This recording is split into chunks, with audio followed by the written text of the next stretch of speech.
المخرج محمد سامي ضمن أجمل 100 وجه في العالم.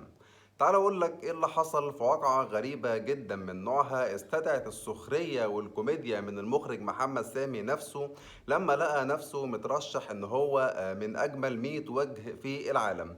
كان رد المخرج محمد سامي إن أكيد اللي مسؤول عن حاجة زي كده يعني كان عايز يمثل، فتقريبا رشح المخرج محمد سامي إن هو يكون من أجمل 100 وجه في العالم، او ان هو اصلا يقصد محمد سامي غير المخرج محمد سامي تماما.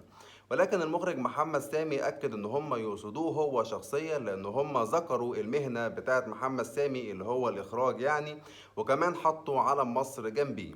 لمزيد من السخرية والكوميديا من المخرج محمد سامي بذات نفسه على نفسه، قال للناس ان محدش يدور على صوره القديمة قبل بقى ما يتشهر وقبل ما يتمرن والكلام ده كله. فقال للناس محدش يدور على صور المخرج محمد سامي القديمة. طبعا موقف طريف وسخرية كوميديا من محمد سامي على نفسه، ولكنها طبعا بشكل لطيف جدا. انتوا بقى قولوا في كومنتات، تفتكروا المخرج محمد سامي هل هو من ضمن قائمة افضل 100 وجه في العالم ولا لأ؟